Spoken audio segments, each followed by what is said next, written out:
Global માર્કેટ્સની update સાથે જોડાયા છે સહયોગી નીરજ કંસારા. Neeraj, good morning. અને આજના દિવસે કઈ રીતે સેટઅપ વૈશ્વિક બજારોથી?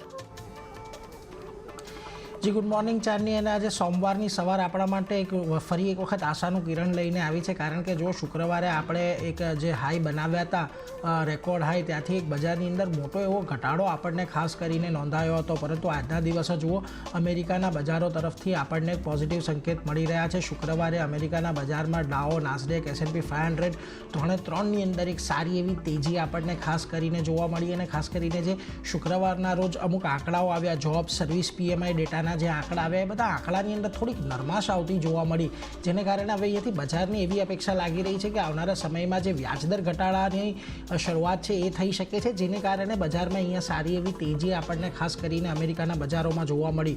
પરંતુ ખાસ તમે આજના દિવસમાં સવારના જે આપણને ડાઓ ફ્યુચર્સ તરફથી કે ઇવન US ફ્યુચર્સ તરફથી જે કોટ મળી રહ્યા છે એ પણ થોડાક પોઝિટિવ સંકેતો સાથેના મળી રહ્યા છે. આજના દિવસમાં ડાઓ, નાસ્ડેક, S&P 500 ત્રણના ફ્યુચર્સ થોડાક પોઝિટિવિટી સાથે આજે અત્યારે કામકાજ દર્શાવી રહ્યા છે, એટલે એ પ્રકારે ખાસ અહીંયાથી નજર રાખવાની છે.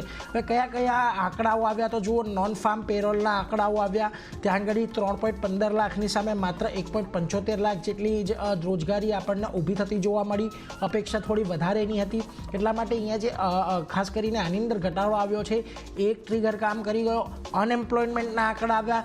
અનએમ્પ્લોયમેન્ટની અંદર ફરી એક વખત વધારો થતો જોવા મળ્યો. 3.8 લાખ જેટલી માર્ચમાં હતી, વધીને એપ્રિલમાં 3.4 પર પહોંચતા જોવા મળી. પરંતુ ખાસ કરીને જે સર્વિસ PMIના આંકડા છે અહીંયાથી મોટું ફેક્ટર બની ગયા, કારણ કે જો આપણે સતત એક જોયું હતું કે 50ની ઉપર સર્વિસ PMI યુએસની અંદર જોવા મળ્યો હતો, જ્યાંથી થોડોક ઘટાડો અહીંયાથી આવતો જોવા મળ્યો છે. એટલે અહીંયાથી એ પણ ઇન્ડિકેશન આવી રહ્યું છે કે એક સર્વિસ ઇન્ફ્લેશન જે અમેરિકાની અંદર ખાસ કરીને આપણને વધતું જોવા મળ્યું હતું, ત્યાં આગળ થોડો કંટ્રોલ આવતો દેખાયો છે. એટલે આ બધા ફેક્ટર્સ આપણને US માર્કેટની અંદર કામ કરતા દેખાયા. અને આ બધી જ જે તમામ આંકડા છે તે તમામ આંકડા અહીંયાથી આપણને એ સંકેત આપે છે કે હવે અહીંયાથી અમેરિકાની અંદર જે વ્યાજદરનો વધારો છે એની થોડી ઘણી અસર આવવા લાગી છે. જોકે આ આંકડાઓ એટલા વોલેટાઇલ છે કે આપણે પહેલાં પણ જોયું છે કે એક તરફી ઘટાડાનો ટ્રેન્ડ આવ્યા બાદ અચાનક કોઈ એકાદ મહિનો એવો આવે છે કે જ્યારે ઉછળી જાય અને આ બધાની અંદર આપણને ફરી પાછો એક વખત ઉછાળો જોવા મળતો હોય છે.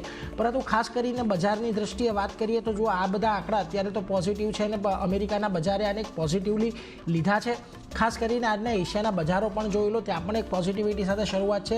નિક્કેઈના બજારો બંધ છે. હેંગસેંગ આપણને થોડુંક પોઝિટિવ કામકાજ કરતું દેખાઈ રહ્યું છે.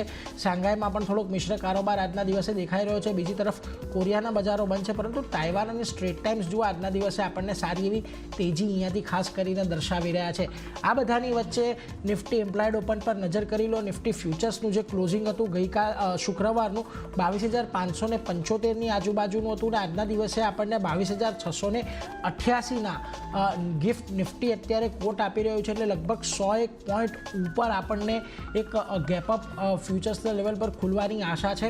જોઈએ 22,475 એક મહત્વનું લેવલ હતું શુક્રવારે જ્યારે ક્લોઝિંગ આવ્યું, કારણ કે 22,500નો જે મહત્વનો સપોર્ટ હતો એની નીચે આપણને બજાર બંધ થતું જોવા મળ્યું હતું. એટલે આજના દિવસમાં અહીંયાથી કેવો ઉછાળો આપણે બજારની અંદર આવે છે અને 22,500ની ઉપર માર્કેટ કેટલી વખત ટકે છે એ અહીંયાથી ખાસ જોવાનું રહેશે ચાંદની.